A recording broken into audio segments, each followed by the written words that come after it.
नमस्कार, मी कल्पना तुमचे अगदी मनापासून स्वागत करते। आज आपल्याला इथे बघा तीळ आणि शेंगदाण्याची वडी बनवायची, अगदी झटपट होणारी आणि खूप सोप्या पद्धतीमध्ये दाखवणार आहे। अजिबात वेळ नाही लागत। आता इथे बघा थंडीला सुरुवात झालेली आहे आणि थंडीमध्ये ना भरपूर तिळाचे पदार्थ खायचे किंवा मग आपण भाजीमध्ये भरपूर तीळ घालायचे। आता इथे वडी बघा खूप छान झालेली आहे, बघू शकता। चला आता इथे आपल्याला झटपट सुरुवात करायची आहे वडी बनवायला। आता तुम्हाला वडी थोडीशी जास्त कडक पाहिजे असेल तर गुळाचा पाक थोडा वेळ जास्त वेळ ठेवायचा। चला आता इथे झटपट सुरू करू आपण। 1 वाटी तीळ घेतलेले, अर्धी वाटी शेंगदाणे घेतलेले आणि 1 वाटी गूळ पहिले किसून आणि मोजून घेतलेला आहे। आता गॅसवरती कढई गरम करायला ठेवलेली, आपल्याला मंद गॅसवरच शेंगदाणे भाजून घ्यायचे, खरपूस भाजायचे।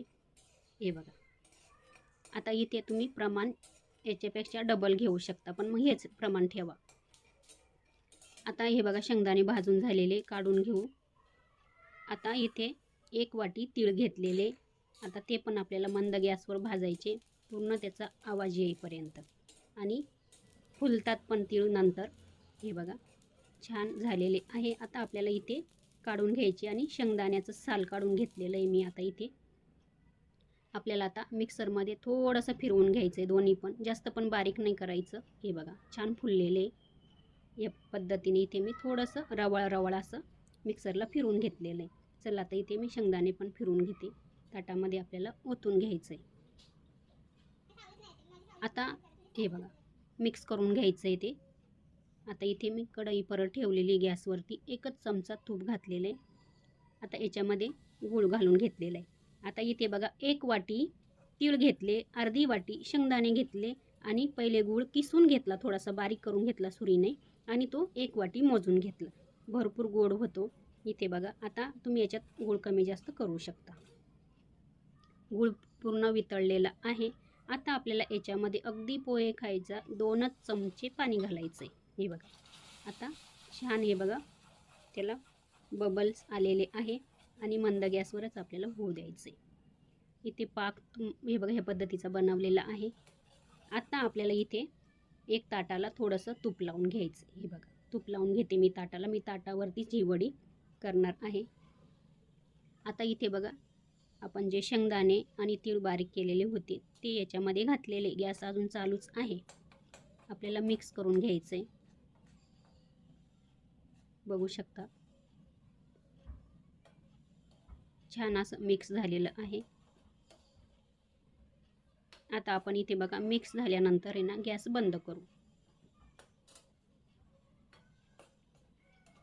आता इथे मिक्स पूर्ण झालेलं आहे आणि त्याच्यामध्ये आपल्याला आता थोडीशी ना वेलची पावडर आणि जायफळ पावडर घालायची आहे।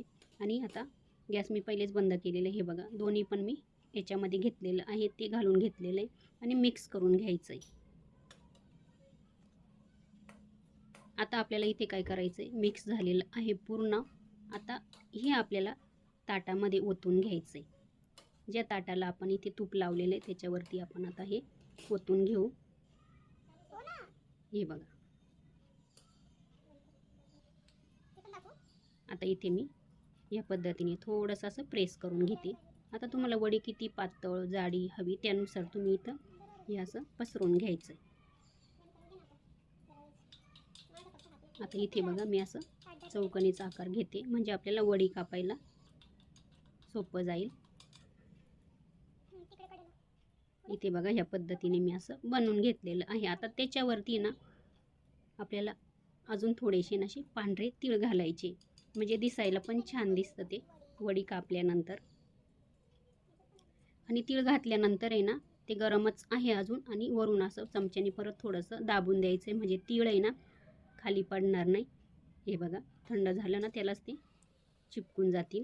आता इथे 5 मिनिटानंतर आपल्याला वडी हे बघा कापून घ्यायची सुरीनं। आता तुम्हाला जो आकार द्यायचा तो तुम्ही देऊ शकता।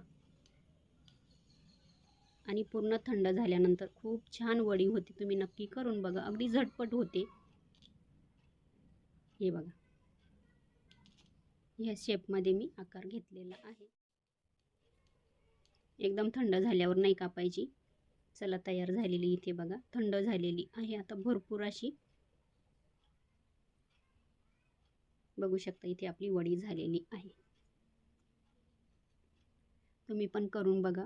काहीतरी थोडंसं वेगळं असं मुलांना पण आवडेल आणि जे म्हातारे माणसं असतात ना घरामध्ये त्यांना पण आवडेल. कारण का जास्त वडी मी कडक केलेली नाही आहे.